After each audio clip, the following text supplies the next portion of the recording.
to the podcast, hablemos de lo nuevo. 40Gs, G's, que pasa en el terreno. Vienen jugadores y se van, traiga lo nuevo, a huevo. Doesn't matter where you from, Salvador, Mexico, Honduras, Nicaragua. Todo mi latino, come and listen for an hour. TikTok, que traemos lo que quiere, todo lo que pasa dentro y fuera de las redes. Really? You don't know what it is. Reportamos con la lupa what we see at the digs. En las buenas y en las malas yo diré la verdad. Si cometen un error o tienen habilidad, la calidad del rival cuando viene a jugar. Facts. Yo no me muerdo la lengua. Got love for the crest in the city I came from. Los campeones de campeones y con copas mi race. No empezamos, empurgamos, soy la voz de LA1. Soy la voz de LA1. Love. Yeah.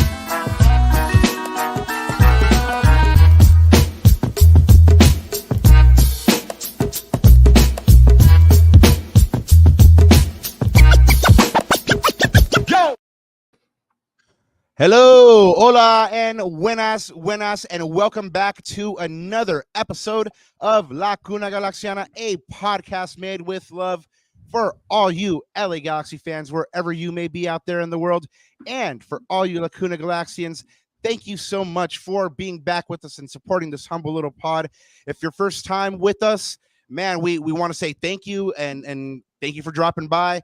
You can always find us on pretty much everything at La Cuna Galaxiana. So if that's how you found us, well, that SEO is doing its job out there, right? So, guys, today we have a big one, another special guest, and I mean legendary. But today as well, it's rivalry week, so we're going to be previewing the LA Galaxy's massive upcoming El Trafico showdown with LAFC. A game that will go a long way in deciding who will take first place in the Western Conference and help the winner keep pace in the Supporter Shield race.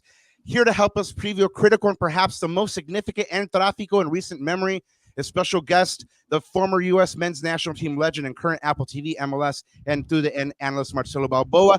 We'll get to him in just a little bit, but thank you so much again for this chat going off last episode, and when I say go off, I do mean there was the good.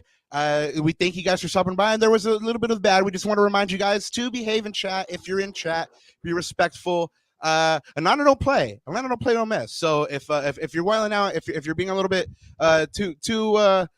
too extra in the chat, Ananda will kick you. He does that. So anyway, just wanted to put that out there. Everybody, but let's be nice and respectful. It is El Trafico week, but it's football is life. So let's go ahead and celebrate that football. And Ananda, my co-host Ananda Kirana is here. We're gonna skip a lot of the formalities today because it is rivalry week and we want to get into the meat with the legend. So Anandita Kirana, he is my co-host. Welcome back to El Gitano Perdido, Papa. El rivalry week. ¿Cómo te sientes? Oh, rivalry week, man. Like we said, it's been brewing since Monday, since we did that show with the supporter group presidents, right? And as you said, that was a lively show. That was a good conversation. But it's getting closer, man. And the closer it's getting, the more sort of nervous, but not like a scared nervous, but like an anxious, I can't wait for it type of nervousness, right? I want to see how we stack up against this LAFC team. We have not unpicked this LAFC lock this year. It's been 2 games, 2 L's, 2-2-1 losses. Can Greg Vanney find something in his locker, in his players, in his tactics to get over the hump and get that much needed 3 points? We'll talk about it. It might signal who wins the West, the Wild West this year in MLS, but I'm excited, man. Like I said, it's more of an excited anxiety rather than I'm scared of anxiety. I can't wait for it, man. It's going to be awesome. I can't wait to be in that stadium. It's going to be packed to the walls. You know this, Papa. And the Galaxy fans, they get up for this. This one, there's been criticisms that there's been a lot of El Traficos recently, but this one counts for a lot. But there's other things that count for a lot.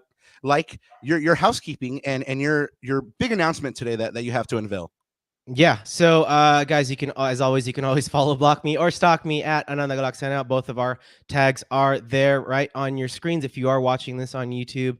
And of course, you can find us on all of your socials at La Cuna Galaxiana. And guys and gals, for you who have entered in the chat, and this is your first time, welcome to our YouTube channel. And if you do like what you're listening to, the best way you're going to support this show, well, it was the best way, and we have a big announcement for that, but you guys can always subscribe and hit that subscribe button, and also hit that like button. That goes a long way in supporting this channel. So we really, really appreciate y'all doing that. But Robert, do you want to do the quick announcement, or do you want me to do it while I'm in flow? No, go ahead and hit it. You're doing lovely. I love it. So guys and gals, we there is another way now that you can support the show. Rob and I have, we've kind of taken some of your comments from chat and maybe some sort of conversations outside of chat, but now, guys and gals, you can actually go ahead and buy us a horchata. Hey, there we go. So we are, if you guys do want to donate to the show and you want to help sort of help the show grow and help me and Rob and give us that horchata, give us that little sugar rush that we need to do the show. You guys know I love that strawberry horchata. Go ahead and do that, guys. You see there, the link is on the screen, buymeacoffee.com/La Cuna Galaxiana. And I don't know, GCam, if you're in the chat, how much a horchata these days? Like $3.99, $4.99, something like that. They're getting up there in price, man. That inflation, woo. It's getting there. So yeah, go ahead and do that, guys. GCam, you can fact check us on what the average rate is for horchata in California these days. But yeah, go ahead and do that, guys. And no, we really, really appreciate, in all seriousness, your love and your support in advance. And if you just want to keep giving us likes and keep hanging out with the chat, that's okay too. However you want to support the show. Wonderful. We just love you guys being here. We are forever in debt and grateful to you all. And of course, Roberto, como siempre, antes de olvidarme, buenos días, tardes o noches, y bienvenidos a otro capítulo de La Cuna Galaxiana. Again, another really good one for you guys. It's El Trafico week. Let's do it, man. I know we've got a couple things to go through, and then we're going to introduce our special guest. Yeah, I mean, we don't have a lot in terms of announcements today. We figure, we have a legend amongst us. Yeah. You don't make legends wait. So we're just going to throw one at you that's significant, and we're going to throw at you because his experience with this is invaluable.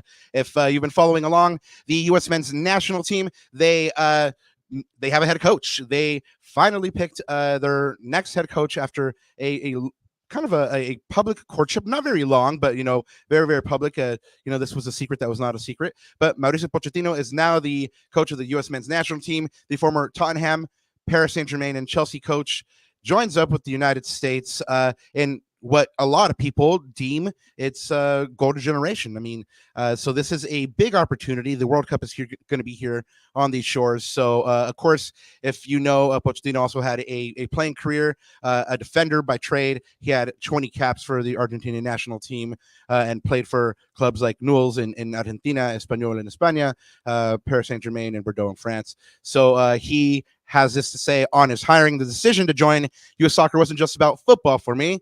It's about the journey that this team and this country are on, the energy, the passion, and the hunger to achieve something truly historic here. Those are the things that inspire me. The opportunity to lead the U.S. men's national team in front of fans who are just as passionate as the players is something I couldn't pass up. I see a group of players full of talent and potential, and together we're going to build something special that the whole nation can be proud of. Chat. Go ahead and drop me in the chat what you think about this signing. Give me a letter grade. Is this the signing? Is it an A+? We're going to be talking to our special guest about it. He is here doing us the honor. He had a storied playing career with the national team and MLS, becoming a cornerstone of that U.S. men's national team and representing 3 FIFA World Cup selecciones in 90, 94, and 98, and was named U.S. Soccer Athlete of the Year in 92 and 94 for his performances. He became the first American Centurion, the first player to break 100 caps in 95, finishing his international career with 128 appearances and earning a spot in the Hall of Fame. So he's a Hall of Famer as well. During his time in MLS, he earned 5 All-Star selection as a member of the Colorado Rapids, and he is in their Gallery of Honor. Of course, after his playing career, he went into broadcasting in 2002, and he joined ABC's coverage of the MLS All-Star Game and MLS Cup. He was a regular analyst for ESPN's coverage of the U.S. men's national team, and served as his analyst for the coverage of the 2006 World Cup, and a color commentator for Fútbol de Primera during the 2010 World Cup. Woo, man, he's got a CV, man. He is, like I said, legendary. He's been a part of Univision's MLS and international soccer coverage desde el 2014, incluyendo el Mundial de 2002, and he's spent 15 years calling the Rapids for Altitude TV. Currently, he is with TUDN, MLS Season Pass, and Apple TV. Please welcome to the show, una leyenda del deporte. Thank you for all you've done in este país and everywhere, really. Marcelo Balboa, welcome to the show. Thank you so much for your time. Thank you. That was a long intro, man. Holy crap. Woo! You've done a Marcelo. lot. Yeah. It just shows that I'm still young. That's right. There you go. Yeah, I mean, and you're still going to get a bunch of amazing things out of the way. So if your previous CV is any indication, you got a lot of good things to come. So Marcelo, we have. Yeah, no, me too. And thank you for being here, by the way. It's an honor. I certainly have fond memories of seeing you suit up for the U.S. men's national team. So sitting next to my pop and watching those games. Thank you for those good memories. It's interesting now that you have your experience with the U.S. men's national team, and the U.S. men's national team just hired a coach. Get into it as much as you want, but maybe give us your thoughts on your paisano Pochettino being hired as the U.S. men's national team. Good hire. Listen, I give it an A. When we've been talking about for so many years that we were needing that next level coach. He checks 95% of the boxes. He's coached internationally. He's coached in the big leagues in the world. He's coached some of the best players in the world. Everything you would want to coach. Now comes the hard part. Now is getting these guys to buy into your system, getting these guys to get the results. And but I don't, like I said before, I think we're just past the certain point. We keep bringing up Jesse Marsh, and I think we're past that point. I think Jesse's past that point, and now we needed a big name with a big personality, with a resume that is better than the players. And now it's time to get to work. Now it's, this is our second World Cup. This is time to show that what we did in 94 was the start of this wonderful sport, the start of MLS, what we did in 94. And now these guys got to bring home the fiesta, show everybody how much we've grown in 30 years. Mm-hmm. Yeah. Well, good luck to Pochettino. Hopefully they do bring the fiesta. We're going to be looking forward to an electric World Cup here on these shores. And speaking of electric, it's El Trafico week here in Los Angeles. Whenever it's El Trafico week, you can just kind of feel something in the air out here. Happy times are back in Galaxylandia. They are first in the West right now. After a decade of misery and finishing 13th last year, what do you attribute the turnaround to? Oh, $20 million being spent on two players. Wisely as well. Yep, exactly. Let's be straight up and honest. When you get players like Peck and Paintsel, and you kind of form your defense, it's gotten better. You picked up a goalkeeper. You picked up key positions that were needed last year. So when you look at this, Ricky Puig is 100% healthy. So I think you owe a lot, but I think when you're able to break down teams on the outside, when you can't stop Gabriel Peck and you've got Paintsel with that opens up the door for Joveljic up top. It opens up the door for Ricky Puig. So to be honest with you, they've done a nice job of picking up those players. And Neil coming back healthy, that is huge for that back line. So yeah. I think you've made some very key acquisitions. Not over yet. You still got a few more games, but Galaxy is definitely sitting in a nice position at this point if they can get some results, especially in El Trafico. And what do you think about Greg's performance? Obviously, last year there was a lot of injuries. There was kind of him getting kind of dealt a raw card on a couple of levels. Do you think he perhaps is in the running for manager of the year for the turnaround? I think Vanney's done a great job. He's had to turn this team around with injuries and so many different things that happened last year. But when you start looking at manager of the year, you would put him up there, but you look at what Miami's done. You look at a few different, I think it'll be Greg Vanney in the final. I think it'll also be Tata Martino will be in that final. And I got to be honest with you, sitting here in Colorado, what Chris Armas has done with this group, I think he merits being in that Fair name, shout. being called up, or at least being put into that ring right there of names that they're going to pick from at the end. And then, like I said before, Paso as well. Yeah, and he's done a great job. So I think there's probably 4 coaches out there, 5 that you could probably put up there and say, yeah, this is where we're at. And then you can't forget about Nancy in Columbus. He's done a great job. Right. Those 4 for me are probably going to be the 4 guys fighting for that trophy. And at the beginning of the year, you were actually one of the people in the media that had the Galaxy ranked highest in your preseason predictions. You picked them 6. Everybody was picking them 13th, 10th, stuff like that. Yourself and Paul Tenor over at The Athletic had ranked 6 as well. And a colleague of yours, Tommy Boger, as well. What was the reason for the optimism? And is there a current position in the league a surprise? Listen, I when I played for the Rapids, Phil Anschutz was the owner, and Phil Anschutz wants to win. Let's just be honest. And then you bring in a different president, you bring in a few different things, and they're winners. They want to win. And then when you go out, and I knew that they were going to go out and spend money this year because they didn't spend a lot last year. So you knew that there was something brewing with the Galaxy. You can't have a team like the Galaxy 2-3 years not making the playoffs or barely making the playoffs and getting knocked out. So you knew something was going to change this year.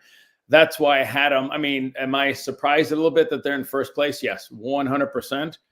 But that's awesome. We love surprises. We love guys and we love teams that come out that surprise everybody. Just like last year, everybody was in shock about St. Louis. Who would have thought St. Louis was going to have the most points in the West, right? Yep. We love those things. So yeah, I don't think they're a surprise because when you don't win 5 championships out of luckiness. So I think that, still a ways to go, and a big step for the Galaxy this weekend is getting a result at home against LAFC.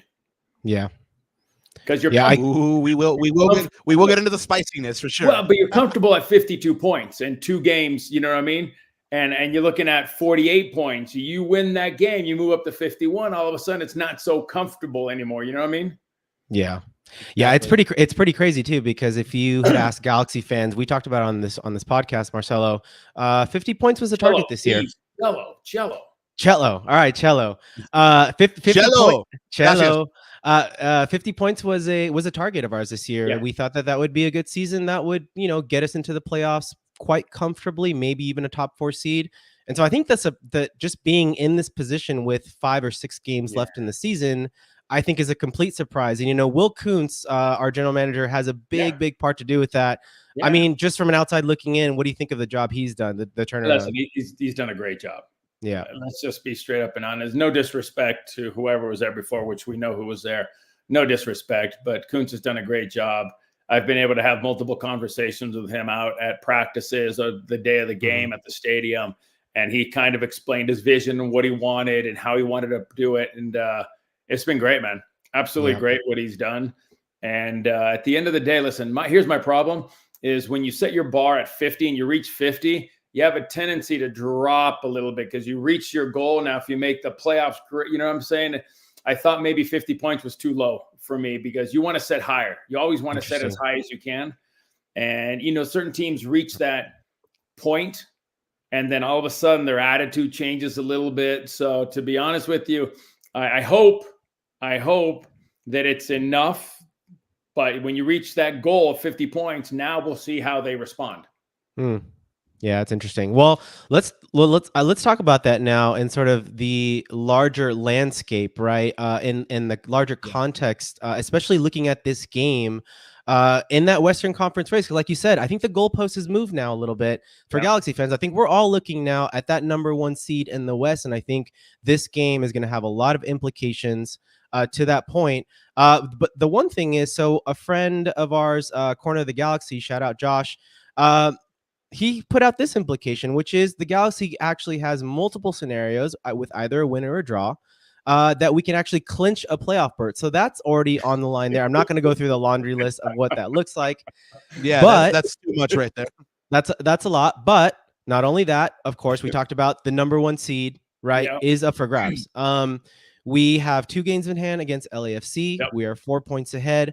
An LAFC win sets them up perfectly, probably to leapfrog the Galaxy down the stretch. A Galaxy win, though, effectively puts it in our own hands. I mean, you know, 7 points with a 2-game lead. I mean, that's pretty solid. So the question is really, do you think the winner of this match will win the West, essentially? Yeah, I do. I think that either LAFC or the LA Galaxy will win. The only problem I have with LAFC is their schedule is pretty tight now with the US Open Cup. They're almost a Saturday, Wednesday for the next 2 weeks. And that's very difficult in this league to sustain. So I think that could be the hardest part for LAFC. They've got a little bit more difficult schedule. Mm-hmm. But at the end of the day here, we've got some stats here, which we kind of pondered up with Apple. LA Galaxy outscoring opponents 34-18 in the second half, which is good. 10 goals on counterattacks this season, tied with in MLS. 3 of 7 on PKs, which is not good. But 9-0-0 when leading at halftime. 1-5-2 when they're trailing at halftime. So just little, 8 conceded goals from corner kicks this season. So just a few things that you need to worry about. But I look at it and say, I think if the Galaxy win this weekend, that gives a nice buffer.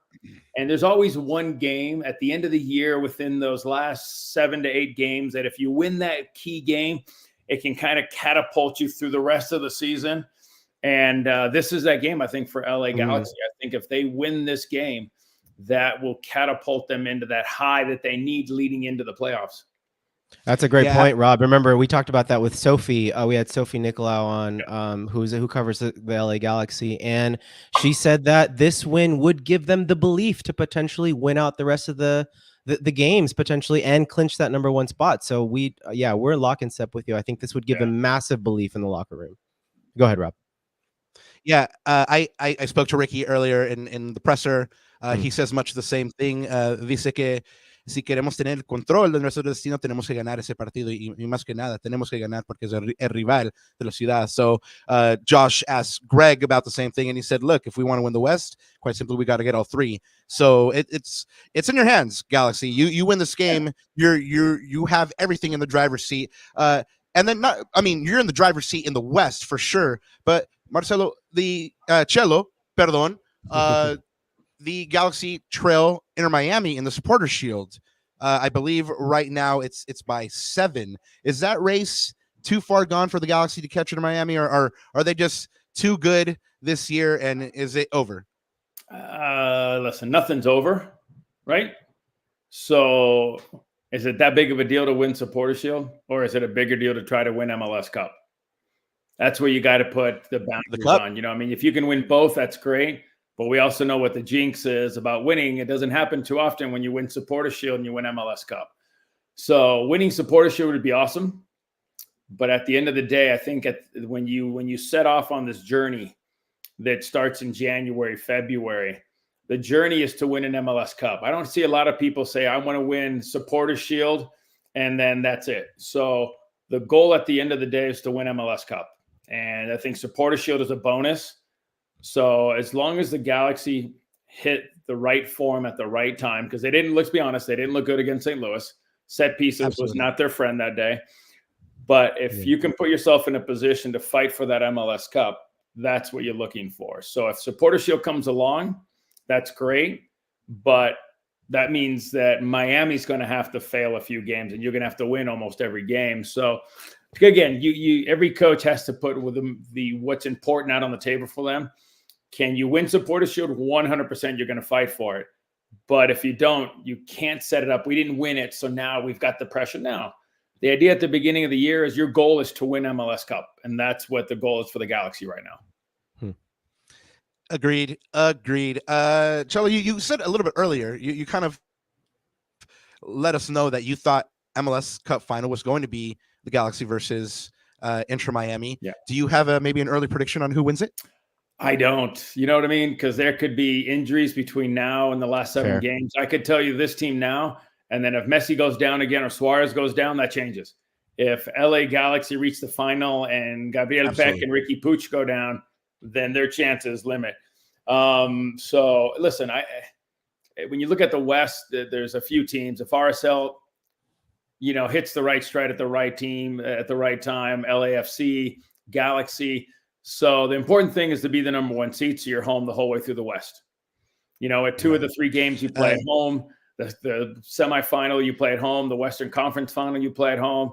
If you can keep the number 1 seed, that's the ace in the hole right there. Yeah, and you mentioned RSL, and actually it's a nice segue into my next question. What could potentially derail the Galaxy's goal of that number 1 seed, which would be their first in the West since 2011? What can derail them? What can derail them? Themselves. They can preach, because you're going to go out and play, and you're going to win games, you're going to lose games, you're going to get a lucky break here and there, but the LA Galaxy is their worst enemy. Just because the fact is the way they play, they're one of the best teams in the league, or they could be one of the scariest teams in the league because they don't defend well. They get spread out. You lose the ball in tricky situations in the midfield. You get counterattacked on. So too much possession sometimes is not good. And you guys have a lot of possession throughout a game. I think if you on average, you're over 60% of possession in most games. And sometimes when you hold the ball too long is when you overthink, you make a mistake. And that's where all of a sudden you're sending 6 guys forward, and now you're getting countered attack too with a Bawanga and a Bogus. So I think that their worst known enemy is them. Yeah, that's a great point. Greg Vanney just talked about that earlier in the presser today, Marcelo, which is the burden of possession. The burden of possession. Those are the words that he used, and that they have to be efficient and with a cutting edge in that position. Possession with a purpose. So yeah, great point. Great insight there. As a former defender, Cello, what would you do to fix the defense? What's wrong with your defense? You're in first place.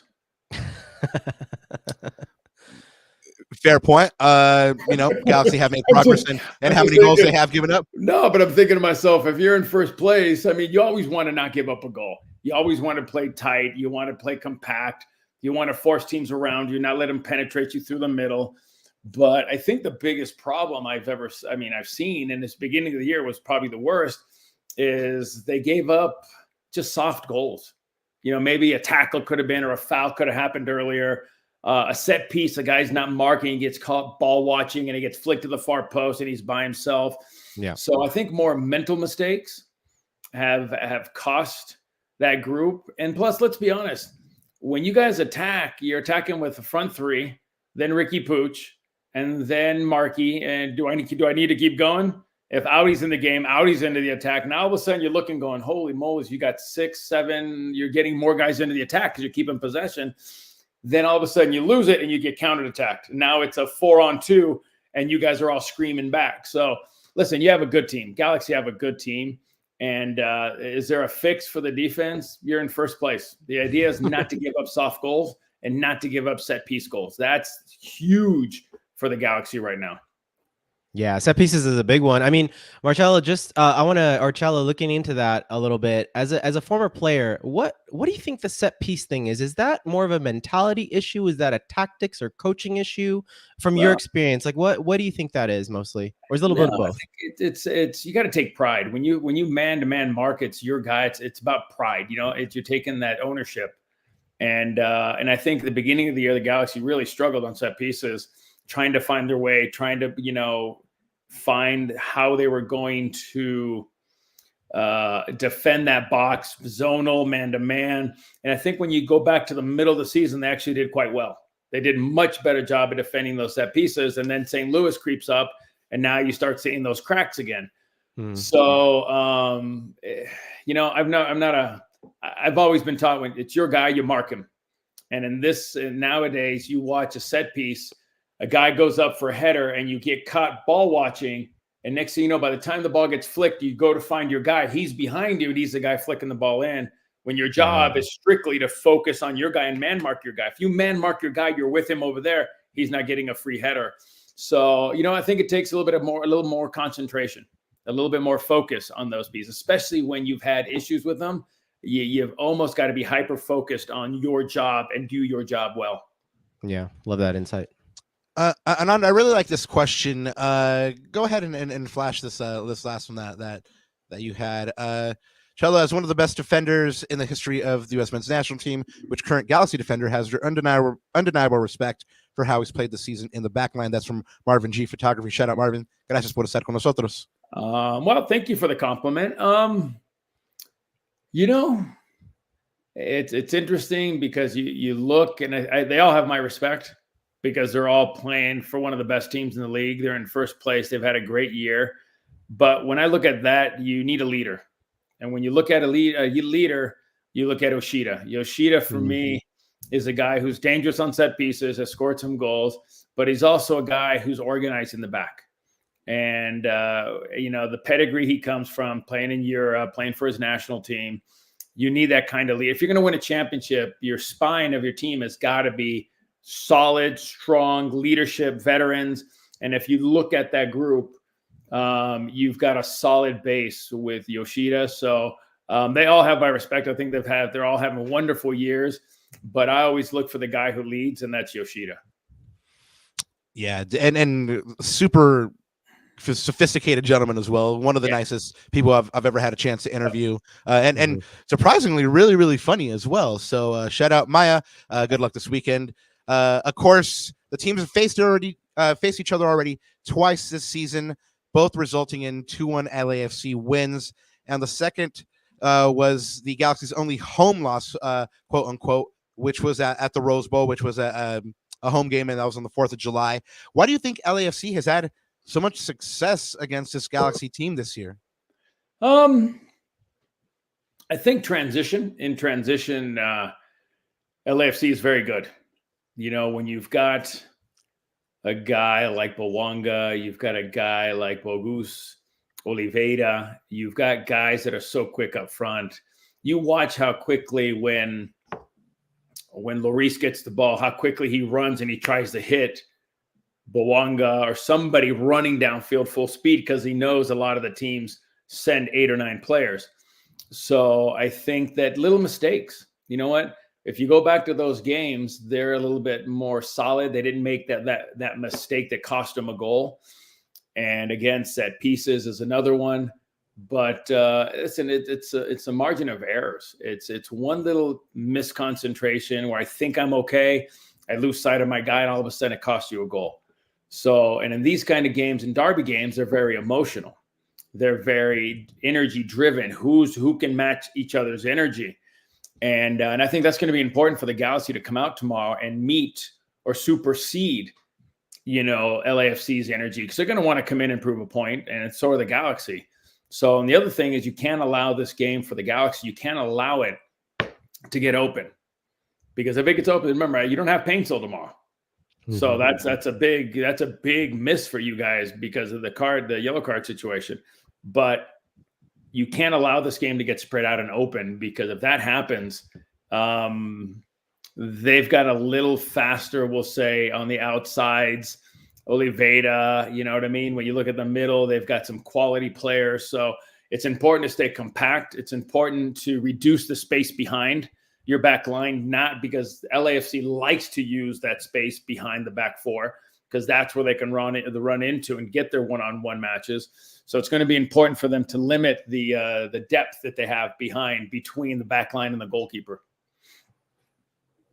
Rob, we always say about this game, the margins are razor thin, right? We always say about this game, and unfortunately, one of those fine margins is 2 penalties that we gave up, and that happened to be 2 difference makers, 2 game changers that change the game state for those games. So yeah, again, the margins are razor thin, so we have to be lock in step for the 90 minutes.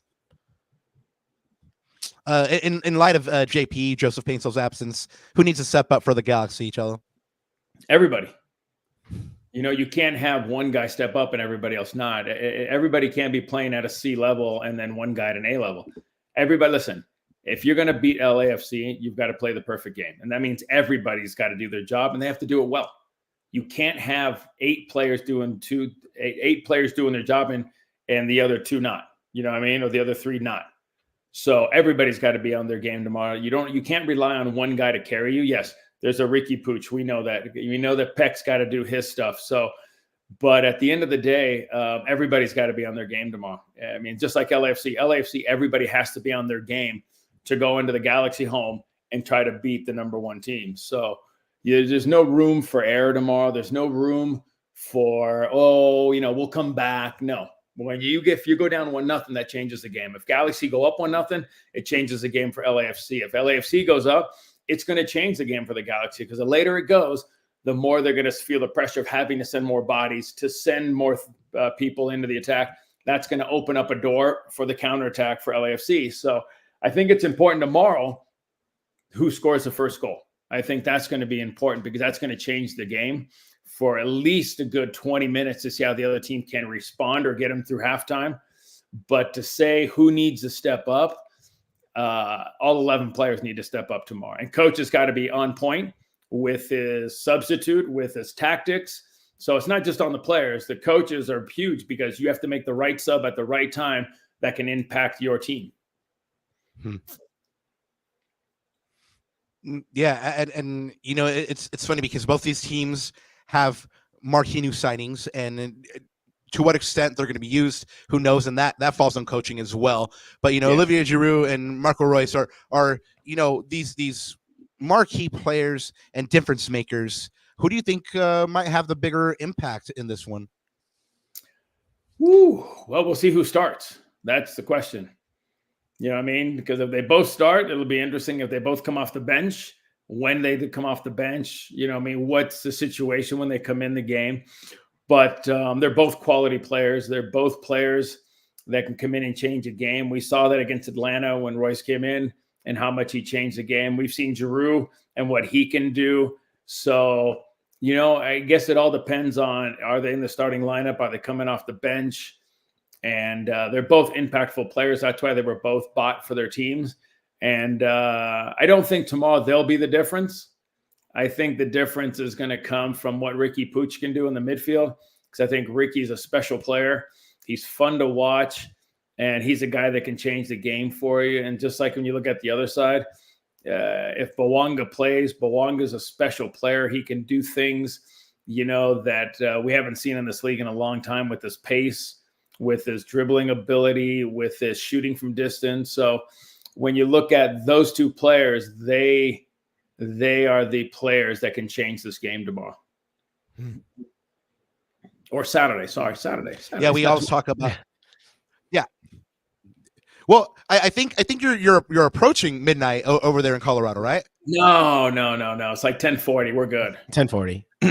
Okay, cool. Well, yeah, Mountain time.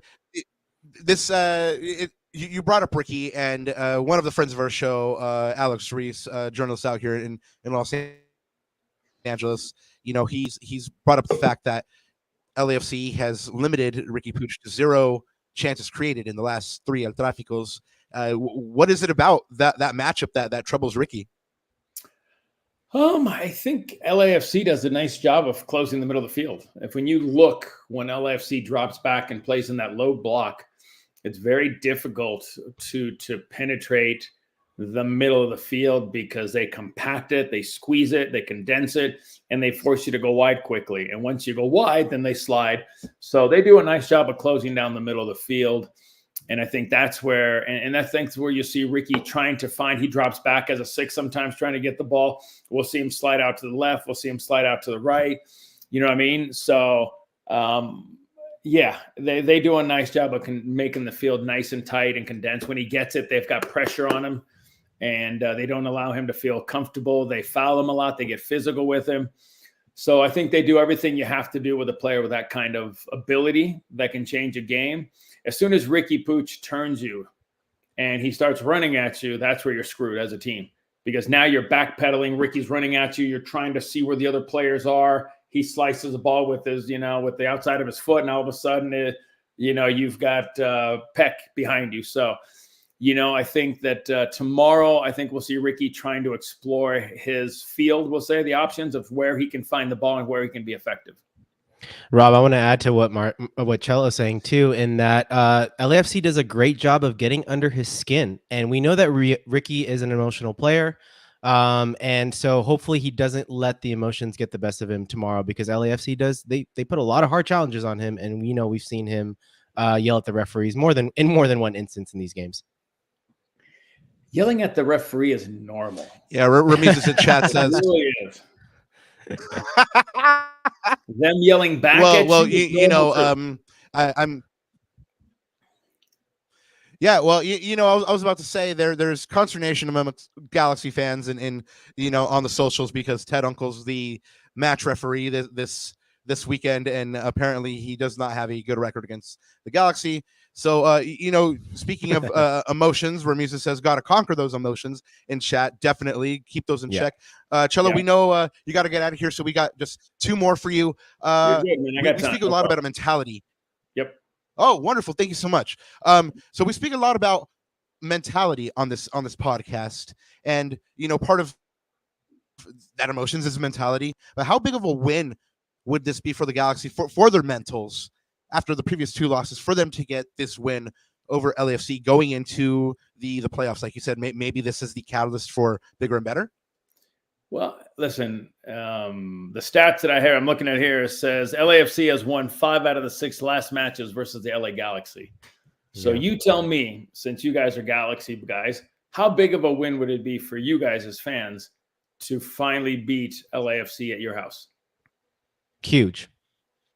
Yeah, monumental. I mean, it's the edge that we need to. I think if I'm going to answer this conversely, like I think if we lose this game, I think going back to a point that you made at the top of the show, which is we've got that 50 points. I think now mentality wise, you get into a place of, okay, maybe the levels drop, maybe the concentration levels drop 10%. And you've been in the locker room before, Marcelo. Yep. So I'm sure you know what that looks like in real time. So yeah, I think to answer your question, it's huge. Yeah. Listen, it happened last year to St. Louis. St. Louis got to the point where they made the playoffs. St. Louis locked up first place. And then they went on a run. I think they lost their last 2 out of 3 at home. And then they lost two against Kansas City in the first round, at home and away from home, and they got knocked out of the playoffs. But they reached their goal. They reached the playoffs. They solidified a spot. They won the West. And what happened to that group? They reached their goal, and then it was like the motivation was like, okay, it dropped a little bit. So I don't think that'll happen with this group. You've got too many quality players. You're in too good of a position right now, because if you did and you guys had a collapse now, you could be in 3rd or 4th like that. You know what I mean? And you don't want that. And I think the players know that. Greg Vanney's done a nice job of making sure the players understand that. So I would say that you've reached the 50 points, but this is that game. This is, for me, this is that game that you need to win. It's not a if you win it. No, you need to win this game. This is that game that can take you over the hump.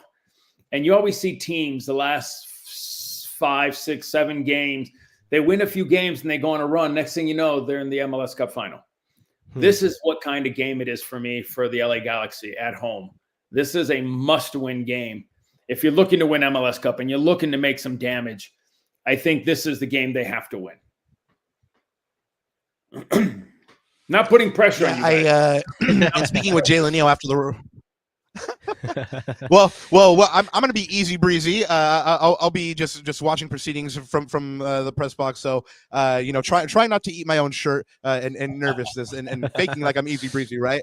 But Jalen Neal said after the Rose Bowl game, after that 2-1 loss, that he was comfortable with losing all 3 regular season matches as long as he took care of business in the playoffs. I didn't think he anticipated the stakes or the mathematics of what precisely this game was going to happen. But taking the mathematics out of the equation, if we live in a world where we can do that, are you okay with the same thing? Drop all 3 in the regular season, take care of business. You're the Galaxy fans. I'm or like you said, it's must win for. Are you okay losing 3 games to LAFC? Listen, I'm going to be honest with you. I'm not okay losing to anybody. When I played, I hated to lose. When I play with my kids now, I hate to lose. I play in the Sunday League games. I hate to lose. So you don't let them win? No, hell no. Because there'll come a point where I won't be able to beat him anyway. So I'm going to beat my kid until I can't beat him anymore. One day it'll happen where he'll beat me. So, fair but I have to enjoy the victories. Builds character. So to have a mentality like that, to say that it's okay to lose all 3, I got to say I'm not sure I'm okay with that. That's not the right mentality, because you want to win every game. Why not beat them the last game of the year and then beat them in the playoffs too? That's, you know what I mean? It's a weird mindset for me to have, because my body doesn't, and my brain don't think like that. My body and brain say, when you step on the field, you're going to go kick someone's ass and you're going to win today, because winning today is sending a message for the playoffs. You know what I'm saying? That confidence, if the LAFC win tomorrow or Saturday, they take that 3 games and they have that confidence. You know what I mean? And what happens if you lose all 3 games and now you end up in 3rd place? Or let's say you end up in 2nd place and you got to play LAFC at home again. You know what I'm saying? So no, I'm not okay with that statement. I'm not okay with saying you can lose all 3 as long as you win in the playoffs. You're not guaranteed the playoffs. You know what you're guaranteed? You're guaranteed what you have right now, and you're guaranteed the Galaxy game. You're not guaranteed you're going to see them in the playoffs. Vive el momento. Yeah. A lesson from Cello and La Cuna Galaxiana.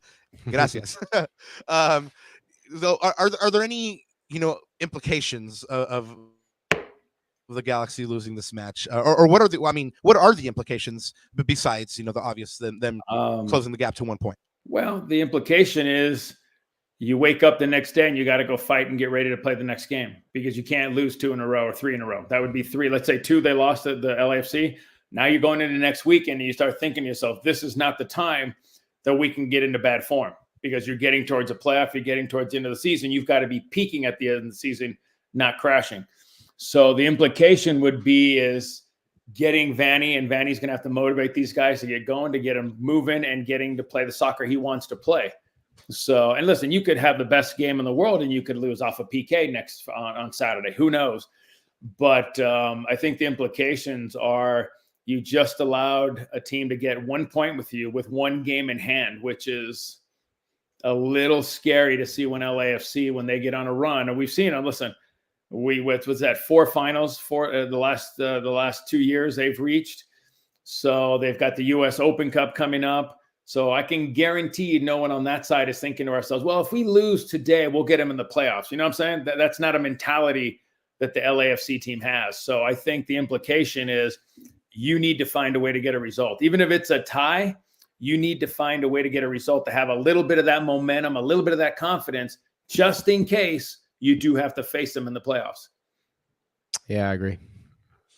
So we're gonna wrap with what we normally wrap with, a prediction from you. We're gonna put you on the spot. Come Saturday, after all said and done, who takes this match? If you had to go out on a limb and say, I think it's going to come down to some sort of set piece, one mistake.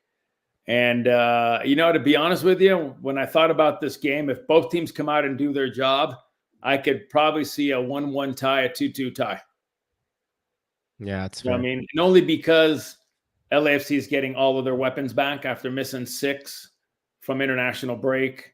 They've got a lot of depth too. If you look at that roster, they've got, if Kai starts, you've got Giroud. If Giroud starts, you've got Kai. You know what I'm saying? You've got so many options out there. So I'm not going to go with a 0-0 draw, because nobody wants that. So I'm going to go 1-1 or 2-2 draw. Interestingly enough, I called on our earlier week pod a draw as well. That's what I'm thinking is going to kind of determine what's going to happen in the rest of the season. Unfortunately, I don't think it's going to happen for the Galaxy. I don't think they've cracked the nut yet of how to not get hurt by this LAFC team, but I hope to be wrong. Listen, chat, it's a good matchup. We want to say thank you so much to Totally. You know what I mean? Great matchup, great players on the field. Go ahead. I'm just saying it's going to be a great matchup. It's going to be a tight game. It's going to be fought. It's going to be physical. Everything you want in a game. So, you say, everybody says, oh, you're just saying that because you're no. When you look at this game realistically and you look at it tactically, depending how LAFC come out and how, you know what I mean? You can just see some goals because there's a lot of quality players on this field. I think it's going to be a great game. And at the end of the day, listen, a result is still a point, and it still puts you in a good position. Both teams. Mm-hmm.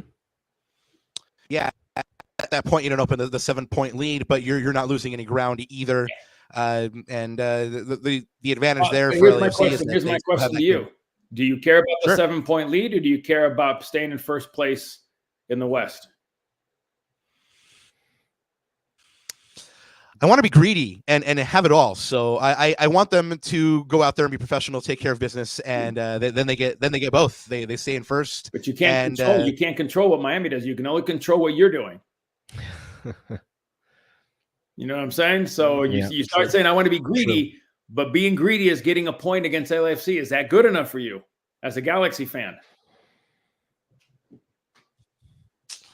I don't think so either. Okay. I think it is based on all the conditions, it has to be 3 points. Okay. If you're going to claim that you're a serious team and that you want to be taken seriously and you want to kind of get that aura and mystique back again, because for a long time that was missing. So so far they're unbeaten at home, and it's got to continue, especially if you're fighting for that home field advantage. That home field advantage is huge, because we've shown a propensity on the road this year, especially in not so good weather, in not so great pitches, to pitch an absolute dud. And so we need that home field advantage as much as possible. And I just go back to the mentality thing, like I talked about it last show, Cello, which is, from a mentality perspective, I don't want to go into a potential 1-2 Western Conference final showdown. Those players have it in the back of their minds that we have not beat this team. So how are we going to beat this team from now until October, right? Potentially. So that's the trap there. And that's the only thing I'm thinking of as a Galaxy fan, as an outsider, as a fan looking into that locker room. But that's where I go back to the Neil comment. Right. He's okay losing all 3 games. When you go into a season and you go into a playoff, anything can happen. But in the back of your head, if they score first, you think to yourself, been there, done that. Trust me. You think, okay, they've already beat us 3rd. Is this the 4th? You know what I'm saying? So that's why I said any kind of result tomorrow puts a little hiccup in LAFC's mentality of, well, we couldn't beat them at their place. You know what I'm saying? And when they do come back, so I think it's always important, that mental check of making sure the team that you're going to play, you may see them in the playoffs, that you've got to have done something to put just a little scare in the back of their head when you play them again. Oh crap, this is the team that can beat us, or did get a result against us. You know what I mean? Yeah, great point.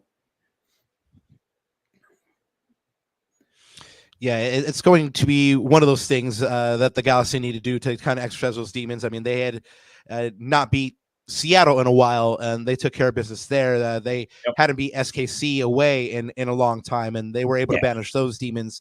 Yeah. So this is the current demon that the Galaxy need to exercise. Necesitan una limpia y necesitan 3 puntos aquí en el Trafico en Los Ángeles.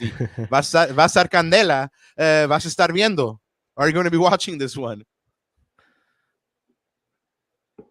Very nice. Candela. Yeah, I mean, God, Ananda, I called that tie. Are you still sticking with your earlier prediction of a Galaxy win? Well, we'll get to predictions later. So I'm gonna save it. I'm gonna save it for the chat. I see el misterioso. Gotta keep the suspense, man. But yeah, there you go. Well, we want to thank you, Chelo, for time. Thank you so much. It was lovely. We say all the time on this pod, we've been told never meet your heroes, never meet the people you look up to, and I'm here to tell you it is false. Thank you so much for being so lovely and gracious. And standing invitation, come back anytime. La puerta siempre está abierta para vos. Well, first, thank you for having me. I appreciate it. Since I'm an LA boy, I live 20 minutes from there. My mom and dad still live in Cerritos. So anytime you need me, you got me. And hopefully we'll get to meet you in person at the stadium this week. Oh, gracias. Thank you. Gracias. Thank you. Oh, you'll be there. Yeah, absolutely. Yeah. I'll see you in the press box if you're around. Yeah. We'll be up in the booth. We'll be at the stadium probably at 5:30 for the kickoff. So we'll be there a while. So come say hello. There you go. Beautiful. Definitely. Well, then it'll be an honor. I'll shake your hand then on Saturday. Looking forward to meeting you. Chat, please show some love for this man. Go ahead and go follow him on the socials. He's a living legend. So show him his love. Give him his flowers. Thank you, Chelo. Bienvenido de nuevo cuando quieras. Thank you, boys. I appreciate it. Have a great day. Have a great night. Thank you. Thank you. you. Yeah, thank you. Yeah, man. Meet your heroes. Meet those legends. I mean, I'm here to tell you they have not disappointed us so far. So Ananda, you heard it here first. I mean, they got to win this one. And sidebar, everybody on this pod knows that I'm a huge Jalen Neal fan. And he also did say that they needed to take care of business in that playoff game. So I don't want anybody I don't want anybody to say like, oh, Rob was hating on Jalen. That's not true, because it's not. I love that man. But anyway, let's look at where we are, everybody. LA Galaxy, of course, we've mentioned it a bunch of times. They're in first place with a 15-7-6 record after 28 matches played, 52 goals for, 36 against. They've conceded an average of 1.36 goals per game. They're on 52 points. We've done the math. First place, 4 points ahead of LAFC. You guys know it all. The Porter Shield race as well. Marcelo was gracious enough to break down that race and what it all means in the Supporter Shield, and if it truly matters to go for that Supporter Shield if you're looking to get that 6th MLS Cup. But let's look at LAFC a little bit closer, guys. After 26 games played, they're in second place with 48 points, 1.85 points per game, 14-6-6 record, 16 goal difference. They've scored one more goal than the Galaxy in that goal difference, who is plus 15, the Galaxy. They've scored 5 less goals on the year, but they've conceded 6 less than the Galaxy, and they've kept the most clean sheets in the league. I believe Cello brought that up a little bit earlier as well. Their last match was a scoreless tie versus Houston in Texas, and that preceding match for LAFC was a 2-0 loss at home versus Houston. They haven't scored in the last 2 matches. They only won once in the last 5 league matches. A 3-0 win over Seattle away. They've conceded 8 goals in those 5 games. In that span, they also lost the Leagues Cup final 3-1 to Columbus, their 4th such loss in a final. However, they are undefeated in their last 7 away matches, and like Chelo said, they do have the Galaxy's number recently in matches head-to-head. Nanda, if there's ever a moment to get at this LAFC team, it might be now, even though Cello did mention that they're getting those big pieces back. Is it the time to strike? Sorry, man. Say that again. I was trying to help Cello out backstage. Say that question again, Baba. Yeah, I'm just saying, like, it seems like if there was ever a time to strike at LAFC, it'd be right now. They haven't won but once in their last 5 league matches. Haven't scored in their last 2 matches. So it might be a good time to really get at them and impose yourself. What do you think about the statement? Is it the moment? Yeah, I mean, it is, but as Cello said, they're getting a lot of their players back from international break, right? So it's going to be a full strength squad on LAFC's end. If you look form wise, that's true. But again, we talk about all this time in El Trafico, man. Form goes out the window, right? And you just got to play what's in front of you. You got to play the occasion that's in front of you, which I think is a big thing for the Galaxy. So I'm not paying attention too much to the form. I think El Trafico, it's, what do you call it? Like sort of a microcosm on its own. It's a game of its own. And we have to take it like that as the LA Galaxy, and we have to be ready for it. Let's hit some chat comments. Crespo says, "Yo, Rob, love the hat." You guys know what it is. It's a 1-2 Threads creation. You know those boys don't miss. Here it is. We have the 94 hat that I wore specifically for Cello being here with us today. Obviously he played on this team, and just got to show the love to him, and also show the love to 1-2 for. I mean, they drop the fire all the time, so you guys know. Marvin G, thank you so much for the comment. Wow, boys, you continue to blow my mind with the caliber of guests you are getting. We're just, humbled and honored that Cello hung out with us, and thank you to everybody in the back, behind the scenes that helped make it happen. Shout out to Apple TV and MLS for providing Cello and like I said, him being so gracious with his time. Yeah. While I'm remembering something, Ananda, because we didn't really do like too many announcements earlier. I do want to say, it seems like just yesterday I was saying like, hey guys, help us get the 250 subs, and we blew by that. You guys are amazing. Thank you so much for messing with us. We love you for it. We're just a shade under 300 now, so if you got someone that you want to put on, we would love you for it. We're almost there. And then like we said at the top of the show, now if you want to help out the show, there's a way to do so. Buy me a coffee / at La Cuna Galaxiana, or in this case, your boys buy them on Horchata. You guys know I love my horchata, so yeah. Help me stay hydrated, man. But yeah, let's go back into this Trafico, man, because it is like I keep saying, probably the most consequential one in recent memory. It's also the 24th all time, and this one always has goals. It averages 4.2 goals per match. And it's tied up in the series as well in the regular season. 7 wins apiece and 5 draws apiece.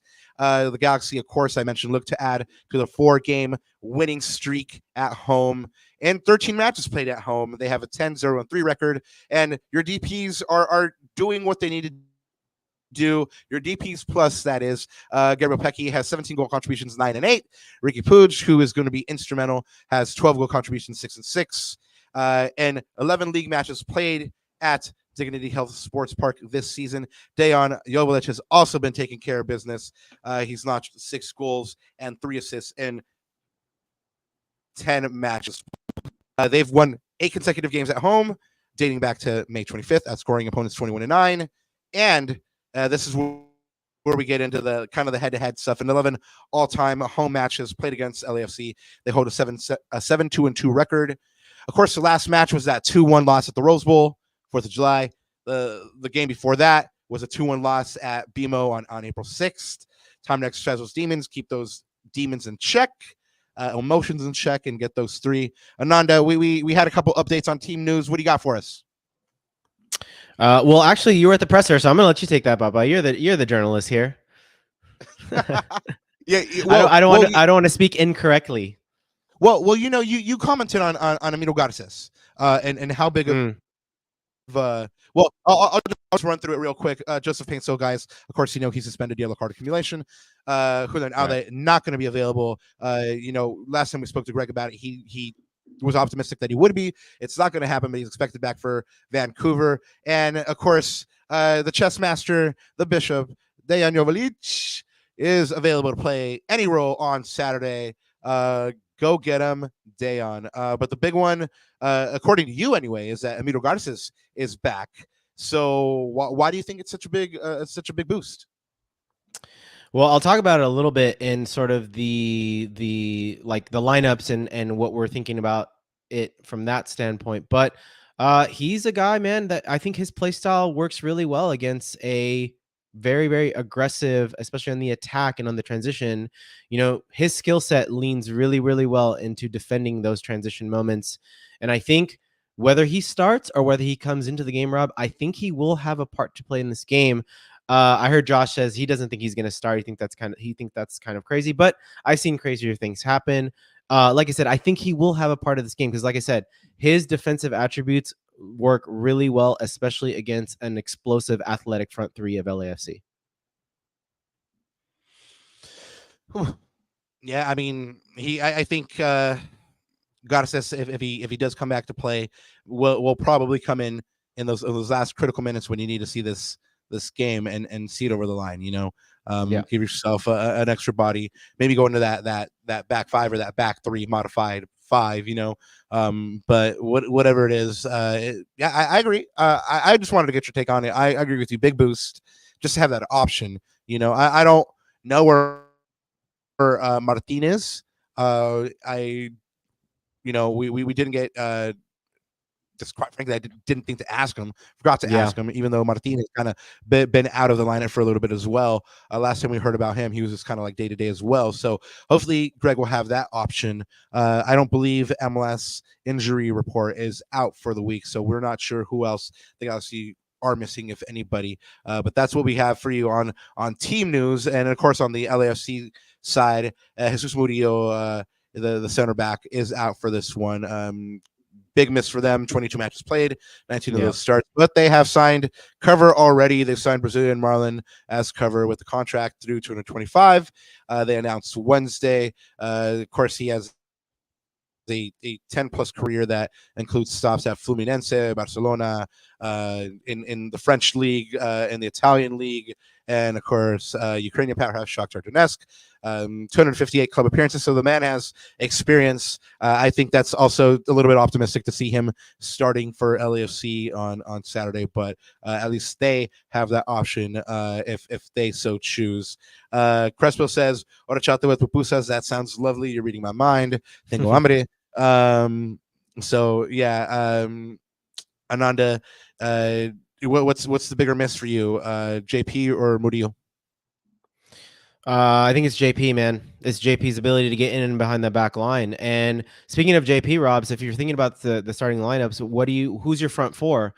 Because obviously now we have a natural number 9, and it looks like Decky is ready to play. I think he's ready to start. I don't know if you got that impression based off Greg's comments today, but who's gonna be in your front four, Baba? I agree with Josh. I think it's too soon. I don't think he's gonna get the start. Decky, that is Decky. I mean, okay. It's I'm gonna turn that back on you. You always say, like, it's not about the starting 11, it's about the team, and recently, I also heard, it's not about how you start, it's about how you finish. And Cello brought up that the Galaxy have scored a bunch of goals in the second half. So not only does that tell us that Greg Vanney has made the substitutions or the adjustments that he's needed to, give the man his flowers, and that they score a lot of goals and they get stronger as the game goes on. So that just, it's how you finish. So yeah, I agree with you. If we're going to name a front four, I mean, it's unfortunate because JP is that huge miss, but you're probably going to want to throw Diego in there. You're probably going to want to throw Gabriel Pecci in there. You're probably going to want to throw Ricky in there. You're probably going to want to even throw Marco Rossi in there, because you have that quality, and then you can bring, your natural 9 off the bench and go with Dayon. But of course, Greg has surprised us a couple of times, and Ricky even told us that Greg's approaching this game a little bit different tactically than he normally does. So we might see something out of the ordinary. Who knows? If it were me, I'd go with Diego. I'd go with Pecci. I'd go with Royce and Ricky, and let those quality players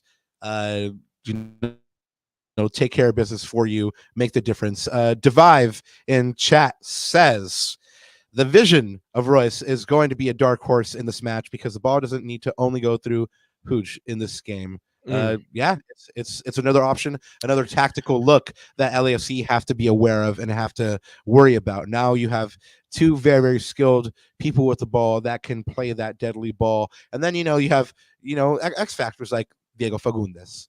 So yeah, man. Ananda, you have you're gonna lead a little class session is what I'm feeling, right?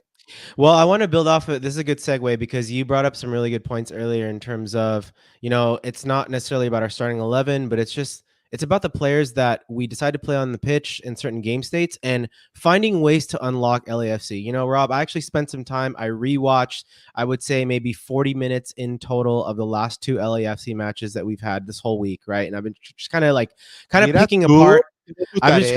I've just been kind of like picking apart and trying to study like what have we tried and what's worked and what's not. And again, I'm going to sort of bring up this tactics board. By the way, guys, this is some of the stuff that you might see in Gatácticos. This is going to be a super quick one, about a minute, but just a way that we could probably or perhaps use tactically against this LAFC team. I'm going to bring this up right now.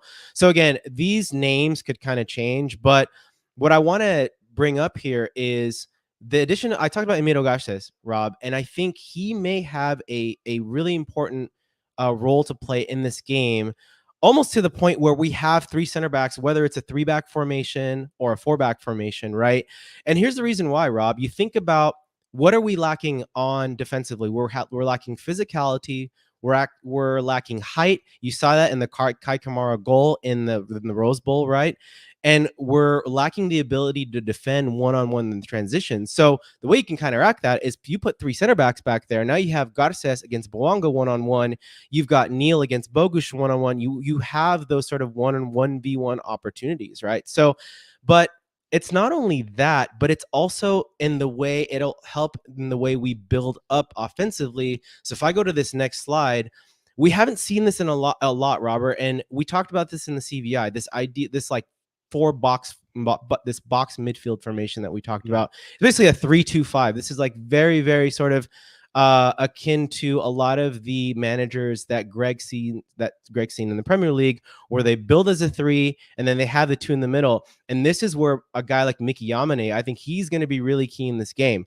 If you think about the second half that we had against LAFC, that second goal came in when Miki Yamane tucked into the midfield and created that opportunity for that goal, right? And so I think we've got to exploit a little bit of Miki Yamane's technical security on the ball, because we know we're going to get pressed. So him and Brugman as that double pivot and tuck him in. And he's got a great passing range, man. I think he can pick the lock instead of Ricky, by the way, dropping down where we don't want him to.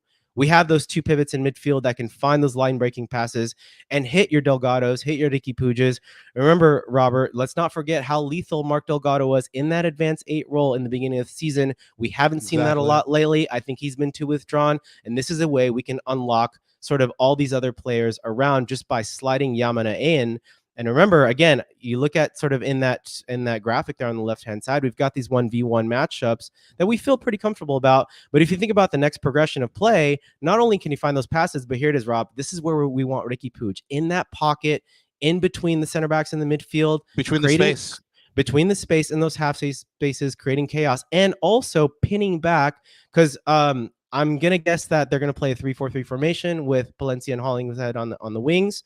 And we're going to actually now ask questions of the wingbacks, pulling them back, right? Pinching them back, having to deal with Ricky sort of in that middle of midfield, creating havoc, finding that final pass. And this is, more importantly though, Rob, this is where we need Ricky to be. We don't want him dropping too deep, creating chaos in that midfield. We want him in that advanced position.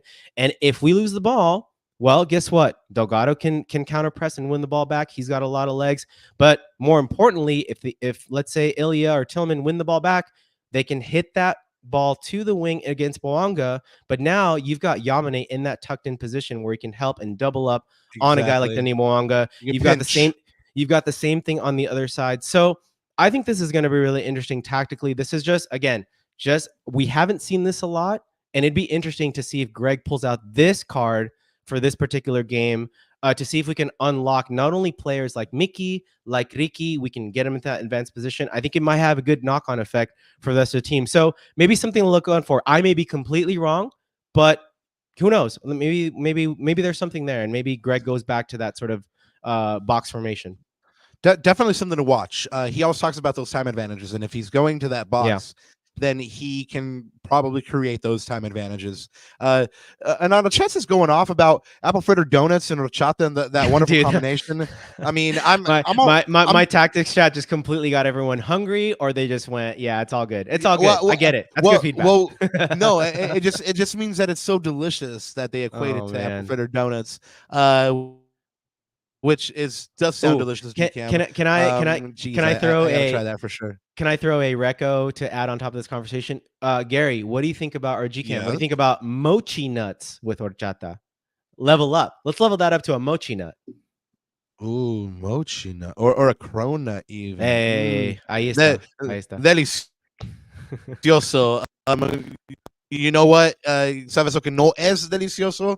What this man Denis Boanga has been able to do to the Galaxy so far this year and recently. Cello talked about him. You talked about him. Obviously, the man has quality. You got to call it like it is. The man has quality, and the man has the ability to hurt the Galaxy. He scored in the last 3 editions of El Trafico. No coincidence, all 3 of those are LAFC wins. He has 4 goals across his last 3 El Traficos against the Galaxy, and with the goal against the Galaxy on Saturday, he'd become just the 2nd player in history of El Trafico to score in 4 consecutive meetings. So, guys, you know me. You guys know that I'm not huge on stats, but those are significant stats to me. Our stats master is Ananda, and speaking of our stats master, I mean, what are the keys to this game? Yeah, I just want to pick out a couple because I always pull this up in the tables, right? But it's stuff that we've talked about before, Robert. But I just want to reinforce this. So, Cello brought up a really interesting point about possession, right? And if you look at the accurate passes per match, we know that Galaxy is a team that likes possession. 532 accurate passes per match, leading the league. LAFC is a very similar team to St. Louis, Rob. They don't need a lot of possession to hurt you, right? And so this is what this is going to be a very, very key thing in this match. And we've talked about it a lot this show, which is how do the Galaxy fare in possession? Can they be responsible in possession? Can they be efficient in possession? Can they, be incisive in the final third instead of giving balls away in sort of bad areas of the pitch that lead to defensive transition? So that's the name of this game, right? Let me tell you, like, I've been ruminating on that Greg quote all day, the burden of possession, man. Like I was like, damn, like this blood's been going through it, because like that was a new phrase for me. So Greg, innovating new phrases as well. But yeah, no, I mean you just covered it. It's the burden of possession. And that when if you're going to, it's like the people say, live by the sword, die by the sword, where the Galaxy sword is possession. And occasionally they get it wrong, and when they get it wrong, most of the time they don't get punished, but a team like LAFC has the ability to punish them. Yeah. And then, of course, on the defensive side, right, we know they're an aggressive team. We've talked about this with St. Louis as well. They lead the league in successful tackles per match. They're top 10 in the league in possessions won in the final third per match. So they like to win the ball high, which we don't. Again, this is all us being responsible in possession. And this is why maybe tweaking the formation a little bit, or at least in the buildup, maybe creating sort of that extra man in midfield, trying to create those overloads. Maybe that might help the team get into rhythm and break out of those pressing situations. The other thing, Rob, is actually conceded, man, LAFC, for a team that, I mean, they don't have a lot of the ball. I mean, you see that actually conceded. They are top of the league and actually conceded in 30.7. So what does that mean, Rob? They don't concede very many chances. They don't concede very many high quality chances. So it's up to the Galaxy now to show that we're actually the number one offense in the league, right? At least in terms of expected goals and shots on target per match. So again, it's just this chess match, and it's going to be, we talked about it even before the last game with the Rose Bowl with Defenders of the Bank, guys. It's going to be which team imposes their will or their imprint, their blueprint on the game better. Is it going to be LAFC's transition style on the counter, or is it going to be us with our patient sort of possession-based buildup and sort of finding a lock and, being clinical in that final third? That's another thing too, man. When we get our chances, we got to take them, right? We got to take them and get that lead early. Nothing I don't disagree with anything you say, and Greg said it as well. I mean, he called out Olivier Giroud and the presser today, and how a guy like Giroud just needs half a chance, just half a look, and he'll score on you. So not only do they have to be aware of that, but they got to be the same on offense. They have to take their chances. They have to make sure that when they get the chance, because they're not going to get many, just like you said, they need to bury them. We had a couple of predictions in chat earlier. Guys, keep dropping them in there. Let me know what you think about who's going to take these 3 points, and give us a score line on this one. But of course, Ananda, there's another question that recently you've been putting to me that I like. So I'm going to throw it back at you. For the Galaxy to win this match, they have to give me a phrase. For the Galaxy to win this match, they have to not shoot themselves in the foot. That's the number one thing. That's been a running theme.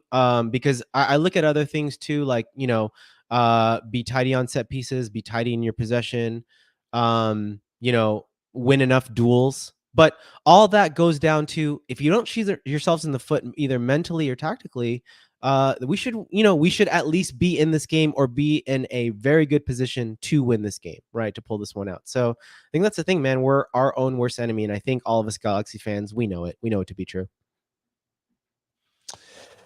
Well, we about have you? some betting odds for you. I've kind of already said, they have to be professional, have to take care of business. They need to be the Bears. They thought they Or were. who we thought they were exactly. They got to be professional, and they got to be the team that they are professing to be. So, that's what they have to do. Dr. Raquinho was in the lab cooking up the odds and probabilities and statistics, and he came up with the betting odds for this week.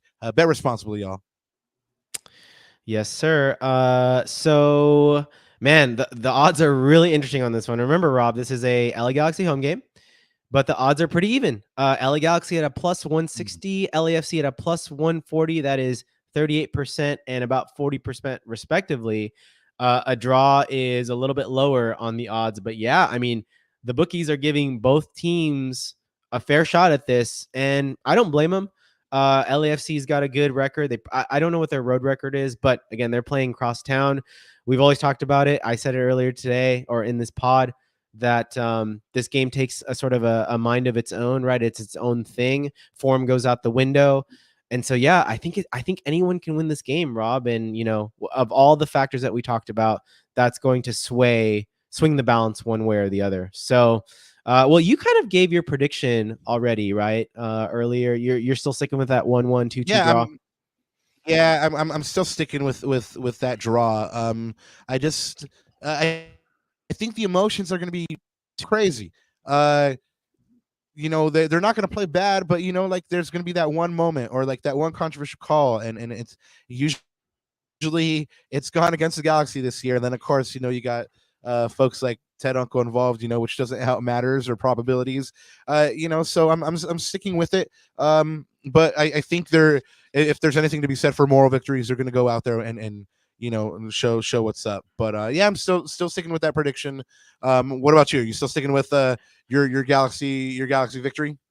So I'm going to go with a 2-1 Galaxy win until the 90th minute. I don't know why, but maybe just kind of thinking about this rationally, like I feel like this game is going to have a moment like it did in Miami, where we should have won that game. Something happened. Delgado got a red card in that instance, but something's going to happen where it's going to let LAFC back in the game, and they're going to somehow score a goal. Controversial goal in the first one. They're going to score a goal in the final moments. I just have that feeling about it. You talked about Uncle. You talked about, there's a lot of things, but I think this one's going to be a gut-wrenching draw. But I'd rather be at a gut-wrenching draw than a loss. But yeah, I think, I don't know why. I just have a bad feeling it's going to harken back to the Inter Miami game, because you know why, Rob? I think this I'm trying to think of another game this year where it's going to have playoff intensity. It's going to have playoff vibes. It's going to have a playoff type of atmosphere. And in those situations, I'm wondering how this team responds. But I think my prediction is going to be something's going to happen. Something's crazy going to happen. Maybe like an emotional outburst. Romiz has talked about it earlier, not controlling our emotions. Maybe that, a moment of petulance or something like that just may cause LAFC to somehow get back in the game in the dying embers of the game. And yeah, I think I'm going to go for 2-2, unfortunately. Well, we do have predictions in chat. The one and only Rocio says Galaxy win 3-2. Our one and only GCam says 3-2 for the Galaxy. We had a couple of earlier ones as well. I don't know if Ananda found them or has them, but Galaxy fans, you're optimistic. I like it. Gotta let you know. It is going to be an emotional game. We have Crespo saying 2-1 here for a Galaxy win. It's going to be an emotional game for not only the players, but for the fans on both sides, guys. So we want to put out, again, the disclaimer: be nice to each other, love each other, be smart. Don't do anything that you wouldn't be proud of doing in front of your mama. So, just show the eyes of the world are going to be on Los Angeles this weekend. The Bears, who we thought they are, show them who you are as well, and show them we know how to have a good time in Los Angeles without getting all foolish. But anyway, that's my PSA, and that's me being a dad at you guys. Hopefully, you guys have the most fun at Trafico. Hopefully, the Galaxy go out there and they take care of that business and they get all 3 points. Ananda, we're wrapping up here. Do you have anything else to add before we get on out of here? Actually, I usually give last word to chat, but I just had to put this in there because I saw GCam. He asked, where do I get a mochi nut? Gary, go ahead and Google mochi nut, and I believe they have several locations in the Southern California area, so you might find the location nearest you, my friend. And last thing I'll say is I will be at the tailgate and some of those tailgates, guys, this weekend, so definitely if you find me, come say hi, come grab a sticker, come grab a slap. Let's have a choice beverage together. Let's have a nice conversation. And yeah, I can't wait to meet y'all and see y'all on Saturday. So that's it, man. Excited for this game. Let's sign the people off. Yeah, that's pretty much it. Yes, we will be at the digs this Saturday. We will be milling about there's going to be a bunch of tailgates. Obviously, shout out to Los Hermanos from Comets who are going to be doing their thing out there. All your favorite supporter groups, Lars, ACB, Outlaws, they're all going to be out there in full force. Todos van a estar comiendo, disfrutando, like the one and only Rocio says. Most importantly, have fun. See you guys on Saturday. Yep. See you guys on Saturday. Coming up after this pivotal El Trafico match, the Galaxy face Portland on the road in a midweek game on Wednesday, September 18th at 7:30 p.m.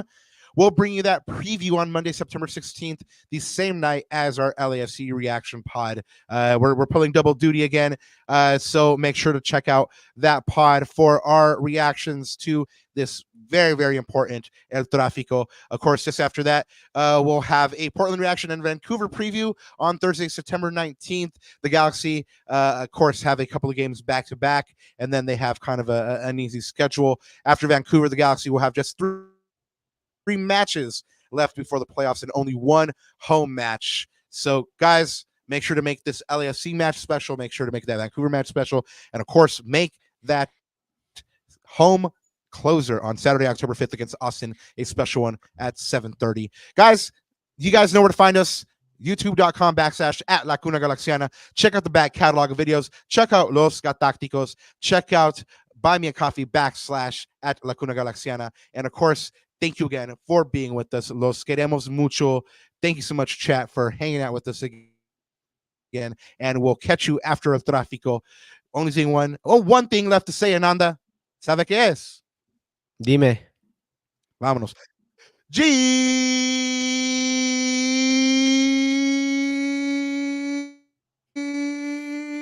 up. And you and I.